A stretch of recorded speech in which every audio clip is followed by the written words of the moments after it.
사랑하는 생명사랑교회 여러분, 전국의 성도 여러분, 지난 일주일 동안 평안하셨습니까? 오늘 예배에 참여하신 여러분 모두를 생명과 평화의 예수 그리스도의 이름으로 환영합니다. 오늘은 성탄절이자 송년주일입니다. 우리가 성탄절을 맞이해서 세상은 조금 연말연시 그런 분위기로 들떠있다 하더라도 우리 그리스도인들은 오늘 예수님이 태어나신 자리가 어디인지, 또 이 성탄절에 우리가 예수님께 어떤 예물을 드려야 할지 차분히 생각하시면서 예배하면 좋겠습니다. 또 오늘은 송년주일입니다. 2022년 마지막 주일입니다. 이제 일주일 지나면 2022년이 끝납니다. 유종의미를 거두시고 돌아오는 토요일 송구영신 예배 10시 30분부터 예배합니다. 온라인 예배로 참여하시는 분은 11시 30분부터 예배에 참여하실 수 있습니다. 오늘 예배 중에 세례식이 있고 또 오후에는 성탄절 작은 음악회를 엽니다. 모두 9팀이 참가하십니다. 여러분 모두 참여하셔서 성탄절 오후에 따뜻한 시간 되시면 좋겠습니다. 온라인으로도 실시간 방송을 하겠습니다. 이제 세 번의 징이 울릴 때 성부, 성자, 성령, 성삼위 하나님께서 주시는 하늘의 울림이 영과 진리로 예배하는 여러분 모두에게 함께 하시길 기원드립니다.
빛은 의인에게 비치며 마음이 정직한 사람에게는 즐거움이 샘처럼 솟을 것이다.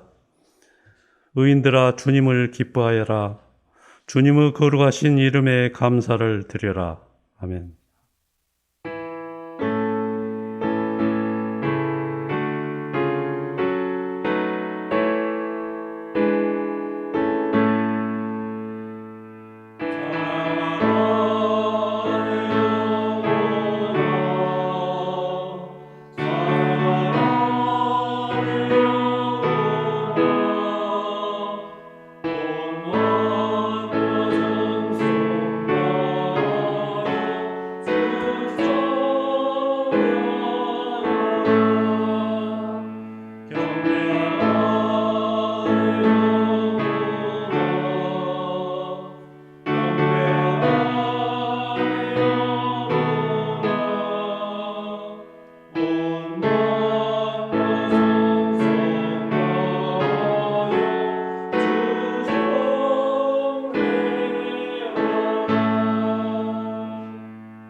찬송하리로다. 주 이스라엘의 하나님이여 그 백성을 돌보사 속량하시며 우리를 위하여 구원의 뿔을 그 종 다윗의 집에 일으키셨으니 이것은 주께서 예로부터 거룩한 선지자의 입으로 말씀하신 바와 같이 우리 원수에게서와 우리를 미워하는 모든 자의 손에서 구원하시는 일이라. 우리 조상을 긍휼히 여기시며 그 거룩한 언약을 기억하셨으니 곧 우리 조상 아브라함에게 하신 맹세라. 우리가 원수의 손에서 건지심을 받고 종신토록 주의 앞에서 성결과 의로 두려움이 없이 섬기게 하리라 하셨도다. 이는 우리 하나님의 긍휼로 인함이라. 이로써 돋는 해가 위로부터 우리에게 임하여 어둠과 죽음의 그늘에 앉은 자에게 비치고 우리 발을 평강의 길로 인도하시리로다. 그러므로 주께서 친히 징조를 너희에게 주실 것이라. 보라, 처녀가 잉태하여 아들을 낳을 것이요 그의 이름을 임마누엘이라 하리라.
최경숙 장로님께서 목회 기도해 주시겠습니다. 하나님, 그 어느 때보다 춥고 힘든 이 겨울, 답답하고 힘든 현실 속에서 메시아 주님이 오시기를 간절히 기다리던 대림절을 지나 성탄의 기쁨을 함께 나누며 예배드리게 하시니 감사드립니다. 욕망으로 가득한 우리의 기대와 달리 예수님은 가장 낮은 자리에 가장 약한 자로 오셨습니다. 그런 주님을 맞는 지금 우리의 자리, 우리의 시선은 어디를 향하고 있는지 지난 우리 삶의 모습을 돌아보고 예수님이 이 땅에 오신 참 이유를 다시 새기는 성탄절이 되기를 기도합니다. 위로의 주님, 올해는 참 힘든 한 해였습니다. 다시 시작할 새해가 더 힘들다고 합니다.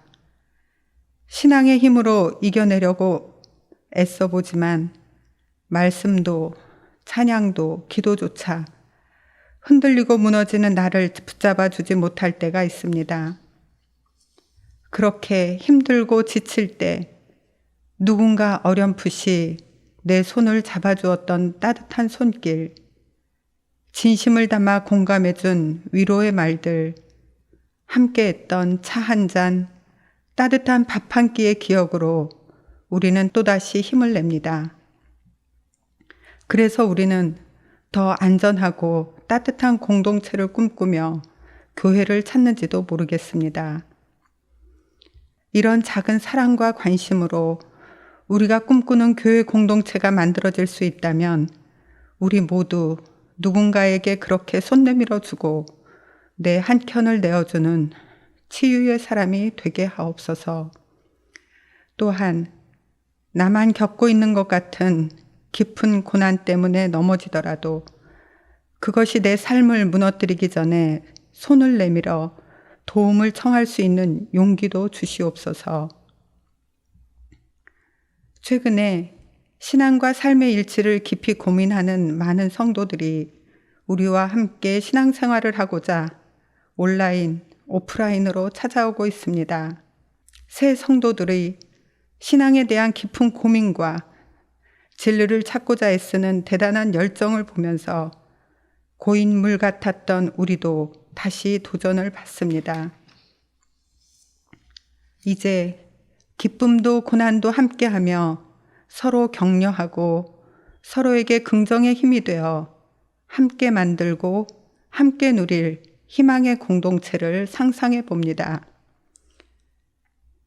그러나 여전히 우리는 신앙인의 이름으로 산다고 하면서도 우리의 사랑은 우호적인 사람들에게만, 우리의 열정은 이득이 생기는 일에만, 우리의 헌신은 대가를 기대하는 그런 모습을 보면 편협하고 이기적인 우리를 고백할 수밖에 없습니다.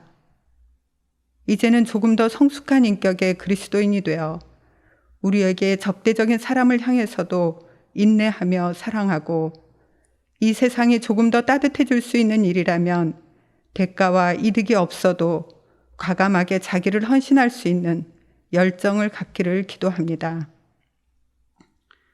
선한 것이 나올 것 같지 않은 이름 나사렛, 수탈과 억압으로 피폐해진 이방인의 땅 갈릴리에서 예수와 함께했던 그 가슴 벅찬 제자들의 경험이 우리의 경험이 되고 힘이 전부라고 여기는 세상에서 아무것도 가진 것 없었지만 생명과 평화, 정의와 사랑을 몸으로 가르치신 예수님을 메시아라 고백했던 제자들의 고백이 우리의 고백이 되기를 소망합니다. 비록 낮은 자리에서 작은 자로 살더라도 우리가 예수가 되어 하나님의 자녀로 소금과 빛으로 자유인으로 자유하게 하는 자로 살아가기를 기도합니다. 그리고 우리의 아멘이 부끄럽지 않도록 이 기도를 삶으로 살아내는 신앙인이 되기를 애쓰겠습니다. 가장 약한 모습으로 가장 낮은 자리에 오셨지만 세상에서 가장 강하고 높고 큰 사랑으로 우리의 그리스도가 되신 예수님의 이름으로 기도드립니다. 아멘.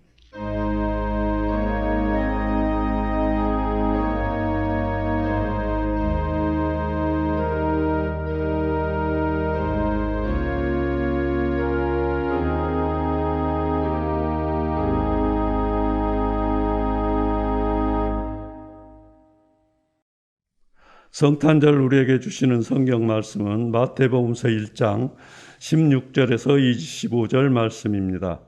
한 절씩 교독하시겠습니다. 야곱은 마리아의 남편 요셉을 낳았다. 마리아에게서 그리스도라 하는 예수가 태어났다.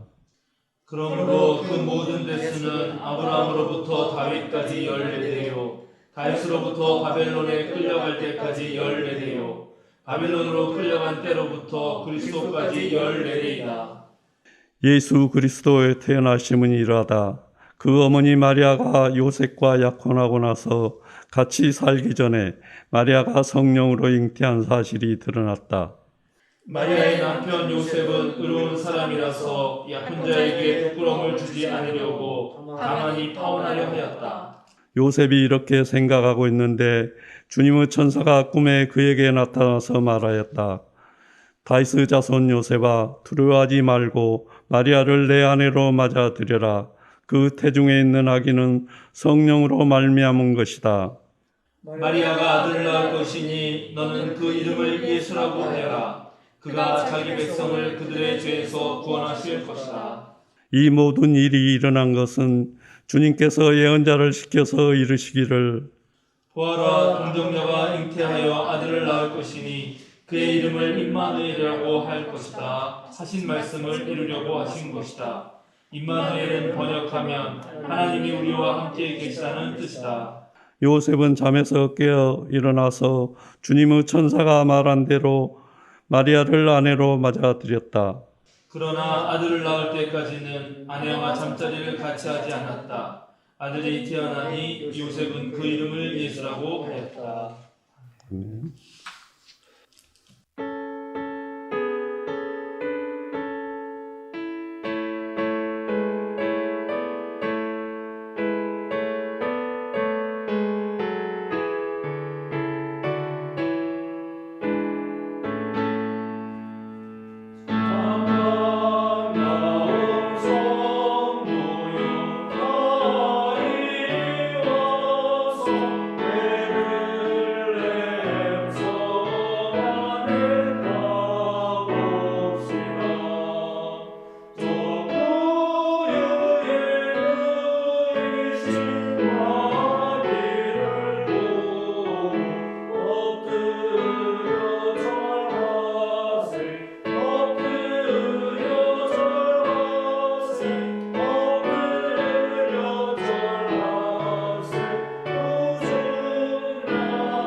임마누엘의 현현 나사렛 예수라는 제목으로 한문덕 목사님께서 말씀 전해 주시겠습니다.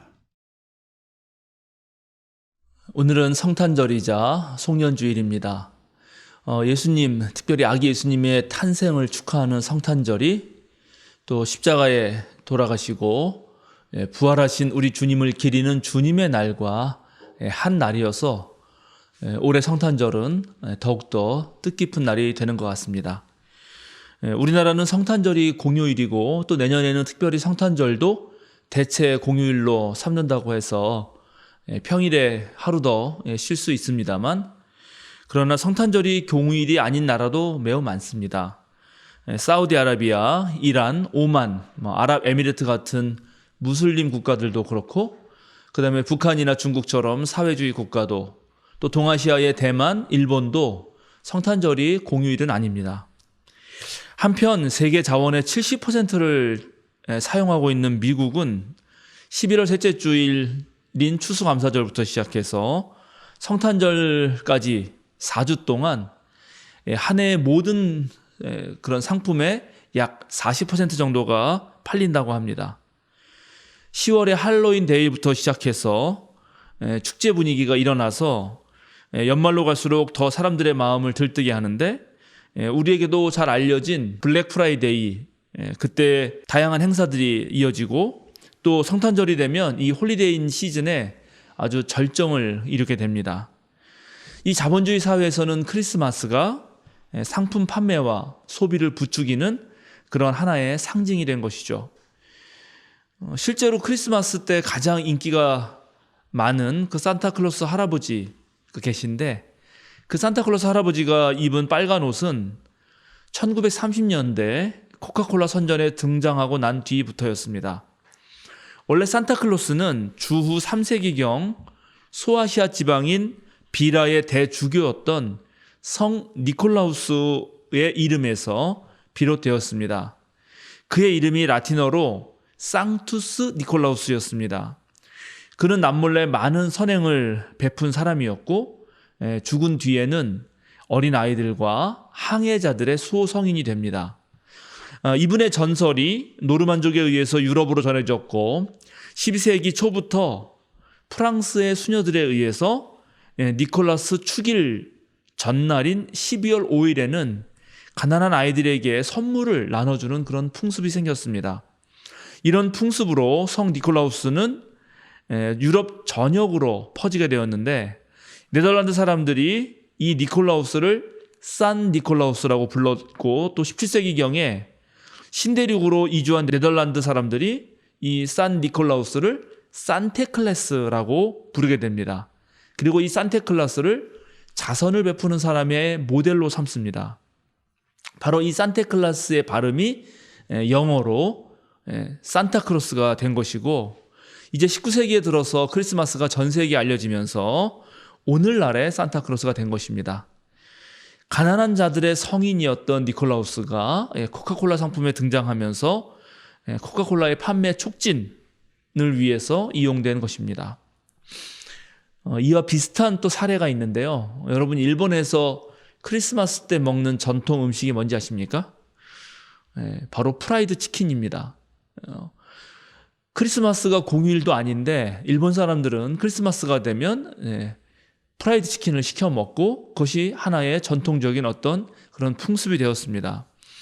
이거는 1970년에 처음 도쿄의 그 KFC, 켄터키 프라이드 치킨 1호점을 연 거기에 점장이었던 오오카와 다케시다라고 하는 사람의 어떤 일화로부터 시작된 것인데요. 이분이 처음 이 켄터키 프라이드 치킨을 열었을 때 일본 사람들에게는 매우 낯설었습니다. 빨간 줄무늬가 빙빙빙 돌아가면서 또 지붕도 빨갛고 거기에 영어 간판으로 써 있는 것이 일본 사람에게는 매우 어색했죠. 저게 이발소인가 아니면 제과점인가, 일본 사람들이 많이 헷갈려 있습니다. 그런데 마침 이 켄터키 프라이드 치킨 옆에 그리스도계 어떤 단체에서 운영하는 유치원이 있었는데, 이 크리스마스 때가 되자 바로 이 다케시다에게 부탁을 해서 치킨을 주문하면서 그냥 오시지 마시고 산타 분장을 하고 오시면 좋겠다라고 그렇게 부탁을 했습니다. 다케시다가 산타 분장을 하고 이제 치킨을 가지고 이제 닭을 튀겨서 간 거죠. 이 유치원의 파티가 아주 대성공으로 끝났고 이것이 곧 주변에 있는 다른 유치원들에게 알려지면서 이제 매년 산타 분장을 한 그리고 통닭을 든 프라이드 치킨을 든 이 다케시다가 아주 유명해지게 됩니다. 그러면서 다케시다가 서양 사람들은 전부 크리스마스 때 바로 프라이드 치킨을 먹는다 이렇게 거짓말을 했는데 이것이 더 유명해진 거는 일본의 NHK 방송에도 나가서 거기서 기자가 질문을 합니다. 정말 크리스마스 때 서양 사람들이 치킨을 먹느냐? 그렇게 질문을 했는데 이 사람이 그렇다라고 거짓말을 했는데 그것이 놀랍게 일본 전역에 퍼져서 지금까지도 일본에는 크리스마스가 되면 프라이드 치킨을 먹습니다. 한 4, 5년 전에 실제로 이 다케시다 이분을 인터뷰했는데 자기는 그때 당시 서양 사람들이 전부 실면조 먹는 줄 알고 있었지만 판매 촉진을 위해서 그렇게 거짓말을 했다는 사실을 인정했습니다. 그러나 많은 사람들이 일본 사람들이 프라이드 치킨을 잘 먹는 건 좋은 거 아니냐 뭐 이렇게 넘겼던 그런 장면들이 있습니다. 이렇게 크리스마스는 오늘날 매우 다양한 방식으로 또 기억도 되고 이용되고도 있습니다. 그러나 4세기 이전에 이 크리스마스는 없던 절기였습니다. 그리스도교 제국이 되었던 로마 제국 시절에도 동방 지역에서는 예수님께서 요한에게 세례를 받으러 나오시고 또 세례를 받으실 때 성령이 하늘에서 내려오고 하나님의 음성이 들린 것과 동방 박사들이 예수님을 찾아온 것 그리고 예수님께서 갈릴리 가나에서 첫 번째 표적으로 물로 포도주를 만드신 그런 사건들을 기념해서 1월 6일을 주님께서 세상에 자신을 드러내신 날이라고 하여서 주현절로 지켰고 바로 이날에 예수님의 탄생도 함께 축하했습니다. 그런데 353년 또 354년 그 경에 교황이었던 리베리어스가 1월 6일을 주현절로 지키고 12월 25일을 예수님 탄생의 날로 공식 발표하면서부터 로마 교회 쪽에서 콘스탄티노플 동방교회가 아니라 이 서로마 지역인 로마 교회 쪽에서 바로 성탄절을 지키기 시작했습니다. 이후에 동방교회도 거기에 동조했고 끝까지 이것을 거부하던 것은 예루살렘에 있는 교회들이었는데 결국 다 이를 받아들이게 됩니다. 실제로 성서의 근거에 보면 12월 25일이 크리스마스가 되기는 어렵습니다. 왜냐하면 예수님이 탄생하셨을 때 누가복음에 의하면 목자들이 들에서 양을 치고 있었는데 12월 25일은 겨울이지 않습니까? 그러니까 우기가 됩니다. 그 이스라엘 지방에는 겨울이 되면 비가 내려서 양들을 들에서 치진 않습니다. 그러니까 최소한 이 목자들이 들에서 양을 치고 있었다면 예수님 탄생하는 날은 11월 우기가 시작되기 이전이어야 되고 오늘날 많은 학자들은 초봄일 거라고 사실은 추측하고 있습니다. 그런데 왜 12월 25일이 예수님의 탄생일, 성탄절, 크리스마스가 된 것일까요? 여기에는 여러 가지 설들이 있지만 가장 유력한 설은 바로 로마의 태양신 축제, 태양신 탄생 축제를 대체했다는 것입니다. 로마에는 정복당하지 않는 태양의 탄생일, Dies Natalis Solis Invicti라고 하는 그런 축제가 있었습니다. 우리나라의 동지 축제와 매우 비슷합니다. 여러분 동지에다 팥죽 드셨겠지만은 동지는 밤이 가장 길죠. 그래서 그 가장 긴 밤이 되면은 이 태양이 마치 죽은 것처럼 고대인들은 느낀 것입니다. 어두운 밤 흑암의 세력에 갇혀있던 이 빛이 점점점 떠오를 때 사람들은 저 태양이 어둠에 정복당하지 않고 아주 밝게 빛난다는 것에 감격을 했고 그것을 축제로 즐기기 시작했습니다. 이런 전통은 농경 문화를 기반으로 한 전 세계 어디나 있었는데 로마에는 고대 페르시아로부터 내려오는 태양신 숭배, 즉 미트라에게 그날을 바치는 그러한 축제가 있었던 것인데 이 초대 그리스도인들이 우리 예수님이 태양신보다 훨씬 더 위대하다 이렇게 생각을 했던 것이고 이제 태양신 축제를 대체해서 실제로 태양보다 더 밝게 빛나는 예수님의 생일로 12월 25일을 정했던 것입니다. 사랑하는 여러분, 여러분은 성탄절을 어떻게 보내십니까? 성탄이라는 말의 한자어는 말 그대로 거룩한 탄생입니다. 거룩한 탄생을 기억하는 절기죠. 영어로 크리스마스는 고대 영어 크라이스트 메세스, 즉 그리스도 경배라는 뜻을 가지고 있습니다. 즉 그리스도를 위한, 예수 그리스도께 드리는 경배의 날이라는 뜻입니다. 여러분에게 크리스마스는 진정으로 예수 그리스도를 위한 경배와 예배가 되고 있나요? 왜 우리는 예수 그리스도께 경배를 드려야 하며 그 예수님의 탄생을 축하하고 특별히 온 세계 모든 인류가 기뻐해야 되는 것일까요? 도대체 예수 탄생에는 어떤 의미가 있을까요? 오늘날 우리 그리스도인들은 함께 모여서 아기 예수님의 탄생을 기뻐하지만 실제 예수님의 탄생에는 수많은 사람들의 염원과 기대, 오랜 세월 기다려온 인내의 시간과 또 구원을 향한 갈망이 녹아 있습니다. 즉 예수님의 탄생은 그저 한 개인의 탄생이거나 그 탄생을 기뻐하는 가족들의 기쁨에만 머물 수는 없습니다. 실제로 우리가 달력 같은 거 쓸 때 서력 기원 후, 서력 기원 전을 표시하는 말로 BC, 즉 Before Christ, 그 다음에 AD, 아노 도미니라는 말을 쓰는데요. Before Christ는 영어입니다. 예수님 이전이란 뜻이고요. 아노 도미니는 라틴어, 즉 로마 말인데 그것은 영어로 하자면은 In the year of our Lord, 우리 주님의 해로부터 이런 뜻입니다. 그러니까 우리 주님이 태어나신 날로부터 날짜를 세어간다 그런 뜻이죠. 그러니까 둘 다 역사적인 예수님의 탄생을 기점으로 기원 전과 기원 후가 나뉘는 역사의 분기점에 예수님을 놓고 있습니다. 이렇게 예수님의 한 개인의 탄생이 그저 한 개인의 탄생이 아니라 특별히 서양 문화에서 완전히 역사를 뒤바꾼 사건이었다라고 하는 고백이 있는 건데, 이런 고백을 함께 가지면서 드디어 마태복음서는 예수님을 소개합니다.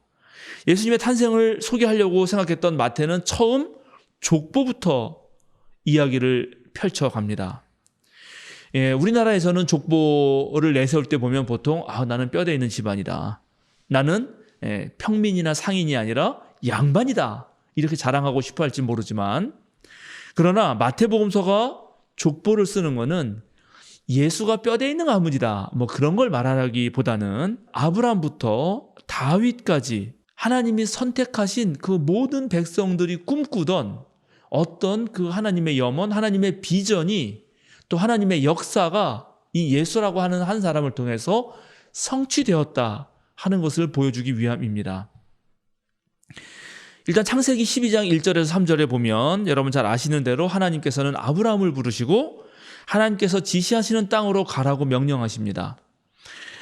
아브라함은 그 명령에 따라서 가죠. 그 명령에 따라 가면은 하나님께서 엄청난 민족을 이루어 주실 거라고 하는 약속을 이제 선물로 얻게 되는 것입니다. 원래 아브라함은 고대 농경 문화에서 발생했던 그 우르 제국이라고 하는 땅에 살던 사람입니다. 그 우르 제국의 어떤 지배 질서, 힘의 질서에 맞서서 하나님이 보여주시는 자유와 평등의 그런 땅을 향해서 모험을 떠난 사람입니다. 아브라함은 땅의 질서에 안주해서 그런 지배계급의 눈치나 보면서 사는 사람이 아니라 하나님의 부르심에 응답해서 가능성의 하늘에 자신을 내맡긴 사람입니다. 그래서 그를 믿음의 조상이라고 불렀고, 하나님은 그 믿음의 조상을 통해서 그 백성이 넘쳐나도록 만들 것이라고 그렇게 약속하셨었죠. 사무엘하 7장 11절에서 16절에 보면 하나님께서 다윗을 부르시고 다윗을 통해 세운 하나님 백성의 나라가 영원히 이어갈 것이라고 그렇게 언약을 맺고 계십니다. 그런데 문제는 이 마태복음서가 예수님 탄생을 쓸 그 시점에 이스라엘의 형편은 하나님이 아브라함과 다윗에게 해준 그 약속과는 완전히 다른 그런 형국이었다는 것입니다. 로마 제국의 압제 밑에서 백성들의 삶이 아주 말이 아니었기 때문입니다. 그래서 이제 마태복음서 족보가 중요한데요. 마태복음서 족보를 자세히 보시면 거기서 숫자를 세고 있습니다. 여러분, 우리가 오늘 읽은 본문 중에 17절을 보십시오. 이렇게 되어 있죠. 아브라함부터 다윗까지 14대요. 다윗부터 바벨론으로 끌려갈 때까지가 14대요. 또 바벨론으로 끌려간 때부터 그리스도까지가 14대다. 이렇게 숫자를 세고 있습니다. 그러면 바벨론으로 끌려갈 때부터 그리스도 예수 때까지라 그러면 여전히 지금 바벨론 포로의 연장이라는 말이죠.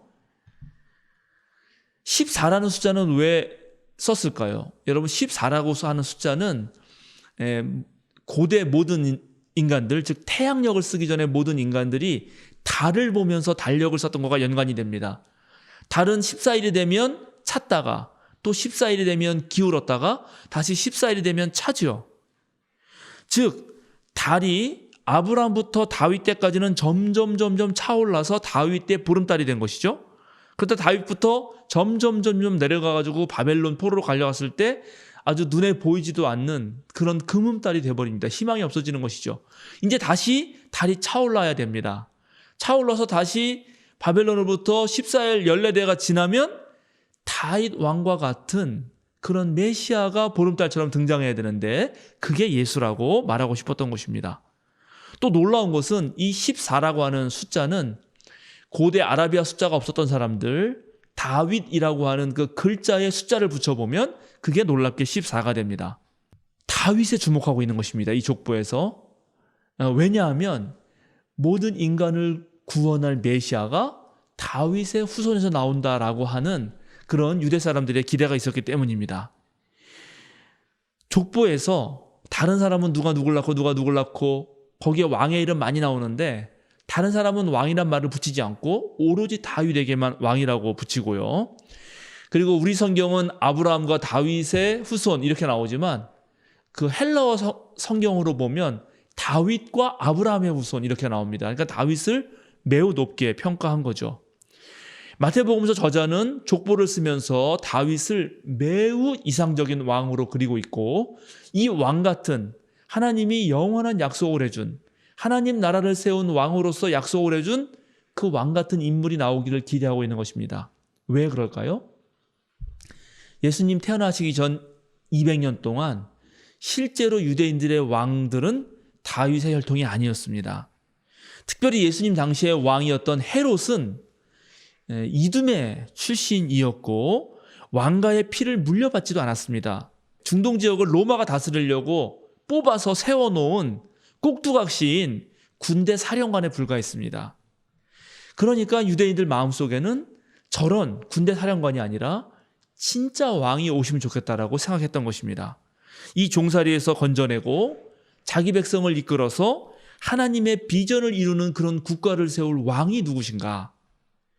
마태는 바로 그 일을 이루실 분이 예수님이라고 말하는 것입니다. 지금 시대는 바벨론 포로기로부터 이어지는 지금 로마 제국, 페르시아, 로마 계속 이어지는 그런 암흑의 시대지만 이제 달이 차오르듯 하나님께서는 다윗과 같은 왕을 세우셔서 아브라함에게 주셨던 약속, 다윗에게 주셨던 약속을 회복할 것이다라고 하는 기대를 마태가 하고 있는 것입니다. 족보는 아브라함으로부터 시작해서 아들들로 계속 이어갑니다. 그런데 예수의 아버지 요셉에 이르면 요셉이 등장하는 것이 아닙니다. 여러분 잘 보십시오. 마리아가 전면에 등장합니다. 16절 보실까요? 16절 이렇습니다. 야곱은 마리아의 남편 요셉을 낳았다. 마리아에게서 그리스도라고 하는 예수가 태어나셨다. 16절은 이전의 족보가 보여준 그 가계를 이어가는 방식을 완전히 무시해버립니다. 야곱이 요셉을 낳고 요셉이 그리스도를 낳고 이렇게 돼야 되는데 그렇게 하지 않은 거죠. 요셉 앞에 마리아의 남편이란 말을 붙이고 이어서 마리아에게서 그리스도라고 하는 예수가 태어났다라고 말합니다. 요셉은 사라지고 남성 계보가 아닌 마리아가 전면에 내세워지는 것입니다. 예수는 물론 이스라엘의 그런 어떤 역사와 약속을 성취하시는 분으로 태어나지만 그는 인간의 족보에서 나오는 분이 아니라고 말하고 싶은 것입니다. 마태는 예수가 혈통으로나 육정으로 나신 분이 아니라는 것입니다. 메시아가 다윗의 혈통에서 나온다 하는 그런 기대를 반영하기 때문에 족보를 쓰지만 그러면서도 가부장적 힘의 질서를 반영하는 그 남성들의 족보에 균열을 냅니다. 어떻게 합니까? 곳곳에 여성들을 등장시킵니다. 그런데 그 여성들이 아주 평범하지가 않아요. 다말은 자신의 생명과 자신의 어떤 가업을 이어가기 위해서 시아버지를 유혹합니다. 시아버지를 유혹해서 대를 이어가고요. 라합은 기생이었습니다. 그리고 룻은 이방 여자였습니다. 즉 유대인의 족보가 아니라는 것입니다. 예수의 탄생을 준비하는 족보는 우리에게 예수님에 대해서 이렇게 말해줍니다. 예수님은 유대 족보를 잇는 인물이지만 결코 혈통주의에는 매이지 않는다. 예수님은 왕으로 일하시지만 그의 통치는 가부장적이고 계급을 나누는 그런 힘의 지배는 아니다. 그는 남자로 태어났지만 여인들을 동등하게 대우할 것이다. 예수는 당시 윤리 도덕이 지닌 고정관념을 뛰어넘으신다. 족보는 또 말합니다. 다윗 왕을 자랑하지 말아라. 그는 연약한 하나의 인간일 뿐이다. 그를 세우고 또 거두어 가시는 분은 하나님이시다. 남자들이 역사의 주인공이라 자랑하면서 교만하지 말아라. 하나님이 쓰시는 여인들을 통해 너희의 삶이 이어졌다. 우월한 혈통이라고 자랑하지 마라. 너희는 하나님이 들어 사용하신 이방 여자, 여리고 기생 라합의 자손일 뿐이다. 너희들이 엘리트라고 선전하지 마라. 하나님의 긍휼을 입은 떠돌이 과부가 없었으면 너희의 삶도 없었다. 정결을 떠들지 말아라. 너희는 그저 우리아의 아내를 빌어 낳은 사람들이다. 인간 사이에 예를 운운하지 마라. 시아버지를 꼬드긴 며느리를 통해서도 하나님은 그분의 뜻을 달성시킨다. 이렇게 마태가 그리는 예수의 족보는 이 세상의 질서와 어떤 선입견들을 흔들면서 이 땅으로 침투해 들어오는 하나님 나라의 모습을 보여줍니다. 18절로부터 본격적으로 예수님의 탄생이 이제 시작되고 그 설명이 이어지는데 그 이야기의 핵심은 두 단어에 있습니다. 하나는 예수, 또 하나는 임마누엘입니다. 예수라는 이름의 뜻은 야훼 하나님께서 구원하신다 입니다. 오늘 본문에는 자기 백성을 그의 죄에서 구원하실 것이라고 되어 있습니다. 예수는 구약 성서에 나오는 여호수아와 같은 이름입니다. 여호수아의 아람어가 예수아이고 예수아의 그리스어 헬라어가 예수입니다. 여러분 잘 아시는 대로 여호수아는 모세의 뒤를 이어서 그 출애굽 대장정의 역사를 함께 이끌었고 결국 이스라엘 백성들을 가나안 땅에 정착시켜서 하나님 나라를 세운 인물입니다. 정말 그 애굽에서 힘들게 일하던 노예 노동에 익숙했던 사람들을 이끌어서 하나님 나라 백성으로 세우는 그 역사의 종점에 여호수아가 서 있습니다. 오늘 마태복음서 저자는 바로 예수께서 여호수아 같은 역할을 하실 것이라고 말하는 것입니다. 죄로 인해서 온 이스라엘 백성들이 바벨론은 포로로 끌려갔고 그리고 헬레니즘 왕국 로마 제국 사이를 지나면서 고통당하고 있는데 그 백성들의 그 죄 때문에 받은 벌에서 건져내서 결국 다시 하나님 나라를 세울 분이 예수다라고 말하고 싶었던 것입니다. 그런데 예수님의 일생을 생각해보고 또 그의 십자가 죽음을 생각해보면 여호수아를 통해서 이루었던 즉 독립국가로서의 이스라엘 왕국 그것은 실패했다고 볼 수 있습니다. 그러나 마태복음서를 쓴 저자는 예수가 누구인 줄 알죠. 예수님은 독립왕국의 왕이 아닙니다. 예수님은 자기 백성을 죄에서 구원할 자입니다. 진정한 구원은 국가의 독립이 아니라 모든 고통을 일으키는 죄로부터의 구원이라는 것입니다. 그래서 예수님의 혁명이라고 하는 것은 단순히 정치혁명이 아니라 이 사회를 근본으로부터 바꾸는 사회혁명이고 인간의 마음을 아주 태초로부터 다시 거듭나게 하려고 하는 마음의 혁명이며 결국 모든 존재의 혁명이 됩니다. 예수님을 만났던 사람들은 예수님을 통해서 귀족적인 자존감을 회복합니다. 내가 밑바닥 인생을 살아가더라도 스스로는 하나님의 형상이라는 사실을 잊지 않습니다. 정말 예수님을 따라 살면서 바리새파나 율법학자들보다 훨씬 더 나은 의로움을 가지고 이웃사랑뿐만 아니라 원수까지도 사랑하려고 노력하는 사람들이 됩니다. 그래서 이들은 예수님을 통해서 이제 우리와 하나님이 늘 함께 계신다는 것을 느낀다 하면서 외칩니다. 임마누엘. 예수님이 오셨다고 세상이 바뀌지 않았죠. 로마는 여전히 이스라엘을 지배했고 삶은 팍팍했고 정말 예수님은 십자가의 형장의 슬로 사라져 버렸습니다. 그런데 놀랍게도 예수님을 한번 만난 사람들은 확실한 신념 하나를 갖게 됩니다. 어떠한 상황에서라도 하나님이 우리와 함께 하신다는 것입니다. 또 마태복음서는 내가 세상 끝날까지 항상 너희와 함께 있을 것이다 라고 하는 우리 주님 예수 그리스도의 말씀으로 피날레를 장식합니다. 사랑하는 여러분, 예수님께서는 2000년 전에 우리 곁으로 오셨습니다. 2000년이 지난 지금 아직도 세상은 죄악이 가득하고 온갖 고통과 불행은 여전히 계속되고 있습니다. 평화의 도시 예루살렘은 지금도 전쟁과 소란이 들끓고 있고 늘 위협과 긴장 속에 있습니다.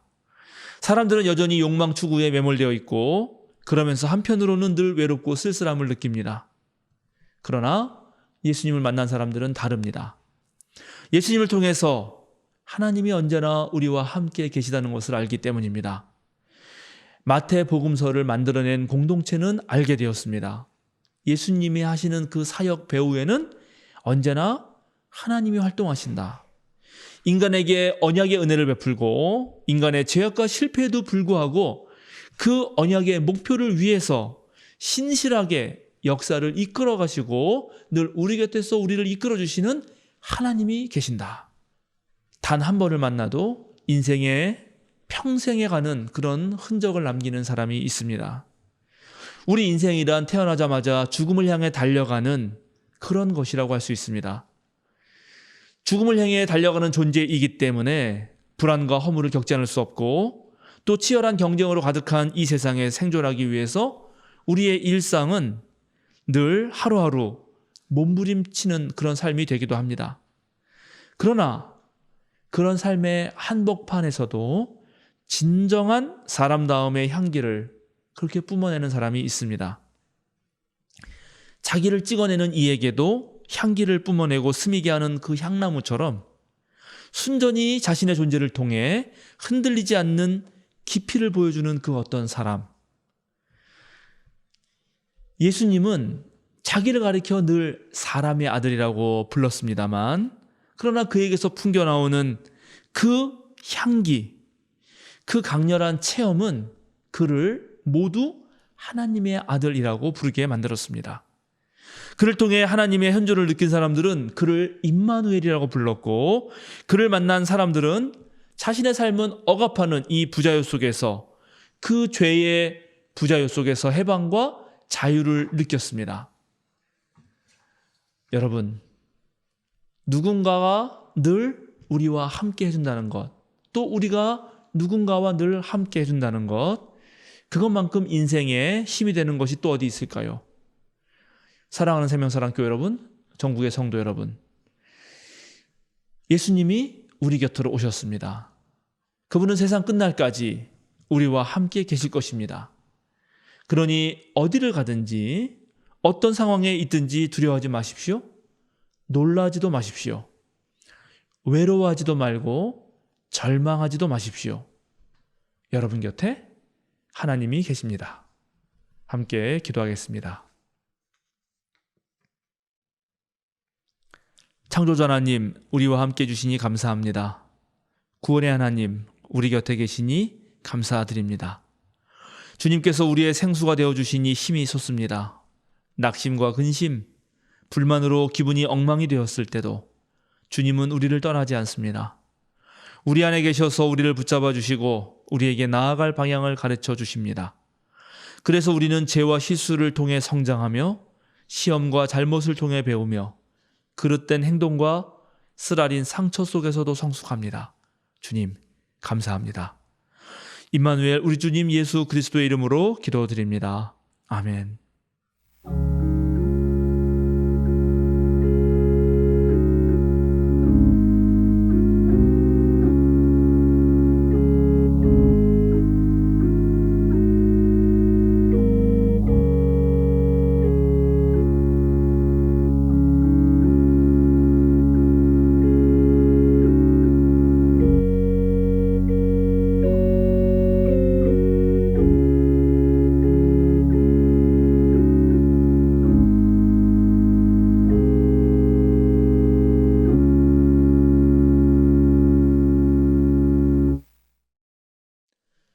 다 함께 생명사랑 신앙 고백문으로 우리의 신앙을 고백하시겠습니다. 우리의 궁극적 의미이신 하나님은 세상을 사랑으로 품으시고 따스함으로 다독이시며 모든 생명을 창조하시는 근원입니다.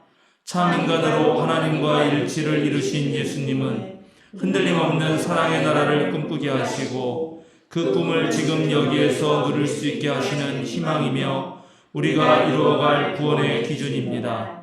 모든 생명을 사랑으로 충만케 하시는 성령님은 우리의 삶과 역사를 진리로 이끌어 주시고 우리를 깨우셔서 선한 뜻을 따르게 하십니다. 삼위일체 하나님을 만난 우리는 서로의 다름을 인정하고 약한 이들의 아픔에 민감하게 반응하며 그들과 함께 하겠습니다. 우리는 아름답고 선한 것에 주목하고 하나님의 창조 세계를 지키며 생명을 살리는 삶을 살겠습니다. 우리는 세상의 욕망에 휘둘리지 않고 하나님 나라의 가치인 생명, 평화, 정의에 따라 살 것을 다짐합니다. 우리는 하나님, 예수님, 성령님께서 참 그리스도인으로 살아가려는 우리와 항상 함께 해주심을 믿습니다. 아멘. 매월 마지막 주는 우리 함께 하나님 앞에 감사의 기도를 드리는 시간을 갖습니다. 하나님 앞에 우리에게 생명 주신 것, 우리에게 많은 것을 허락해 주신 것 감사하면서 기도하겠습니다. 거룩하신 하나님 참으로 감사드립니다. 하늘에는 하나님께 영광이요 땅에는 주님께서 사랑하시는 이들에게 평화가 가득합니다. 주님께서 하늘뿐만 아니라 우리와 함께 이 땅에 사시고 높고 위대하실 뿐만 아니라 낮고 작아지셨으니 감사합니다. 어둠 속을 뚫고 참 빛으로 우리를 찾아주시어 존재하는 모든 것들의 소망이 되어주셔서 참으로 감사드립니다. 주님께서 탄생하신 이 거룩한 날 주님의 놀라운 은총에 감사하며 우리의 예물을 드립니다. 받아주시옵소서. 이 예물이 생명사랑 신앙공동체를 통하여 사용될 때 주님 그 자리에 임하시옵소서. 세계인들을 공포에 빠뜨리는 코로나를 극복하게 해주시고 만물을 품어내는 사랑과 정의를 일구시며 새로운 지혜를 얻게 하여 주소서. 십자가에서 삶 전체를 들이신 예수님을 생각하며 아들 예수를 보내신 주님의 사랑을 생각하며 우리의 마음과 몸을 드립니다. 받아주소서. 돈이 전부가 아님을 기억합니다. 이 예물이 하나님 나라의 사역에 쓰일 때마다 하나님께 영광이 되게 하여 주소서. 우리 주님 예수 그리스도의 이름으로 기도드립니다. 아멘.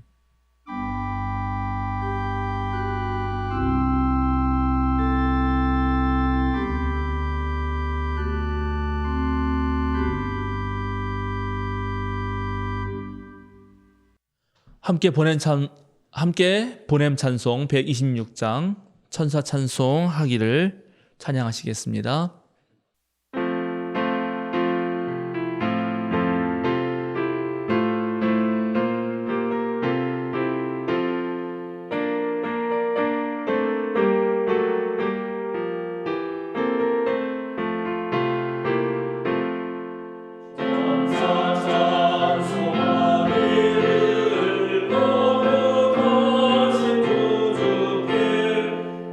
영광 올려오는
사랑하는 생명사랑교회 여러분, 전국의 성도 여러분, 어깨를 쭉 펴고 똑바로 서십시오.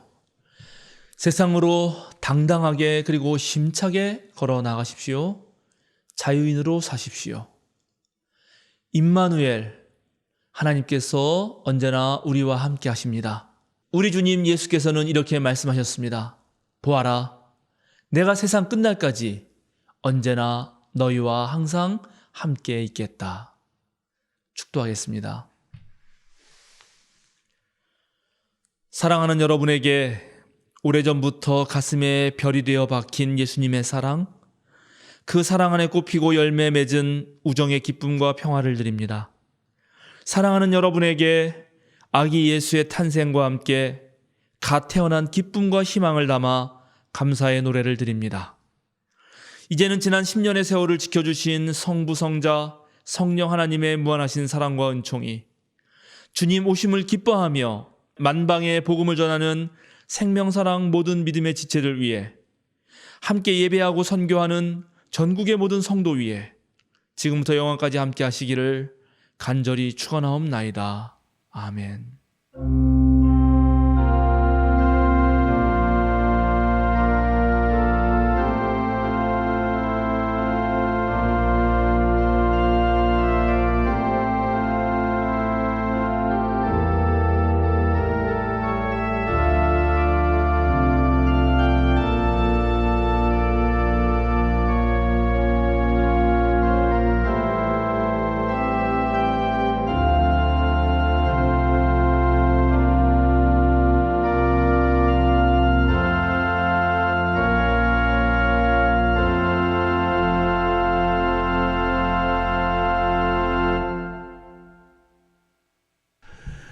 알림과 사귐 시간입니다. 오늘은 성탄절입니다. 현장 예배에서는 세례식이 있습니다.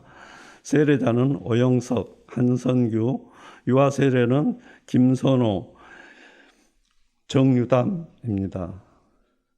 세교유를 소개합니다. 김광훈, 이하은 집사입니다. 윤진희 집사는 온라인 성도입니다. 오늘 오후 1시 30분 성탄절을 맞아 생명사랑 작은 음악회를 엽니다. 교우들의 많은 참여 부탁드립니다. 2023년 생명사랑 신앙마당 신청을 받습니다. 예배당 뒤편에 게시한 신청 명단에 이름을 적어주시기 바랍니다. 2023년 청소와 기도 담당 신청도 받습니다. 예배당 뒤편에 게시한 표의 날짜를 확인하시고 이름을 적어주시기 바랍니다. 12월 27일에서 28일 교역자 수련회가 있습니다. 장소는 양양 지오 리조트입니다. 12월 31일 토요일 오후 10시 30분 송구영신 예배가 있습니다. 실시간 방송은 11시 30분부터 진행합니다. 다음 주일은 새 주일입니다. 예배 중에 성찬식이 있습니다. 새해맞이 새벽 기도회가 있습니다. 1월 2일 월요일부터 7일 토요일까지입니다. 오전 6시에 예배당에서 드리며 실시간 방송을 병행합니다. 화요 기도 모임에서 중보기도 제목을 받습니다. 함께 나누고 싶은 기도가 있으신 분들은 교역실이나 권사회장님에게 보내주시기 바랍니다. 성경 통독 과정을 진행 중입니다. 매일 아침 전교인 카톡방에 공유해드리는 말씀을 묵상해 주시고 질문의 답도 찾아보시며 열심히 참여해 주시기 바랍니다. 12월 25일부터 12월 31일까지 생일자는 김영미 25일, 박은옥 25일, 박지영 25일입니다. 다른 광고는 주보를 참고해 주시기 바랍니다. 오늘 함께 예배 드릴 수 있어서 감사합니다. 예수님 탄생의 기쁨이 여러분의 삶에 가득하시길 바랍니다.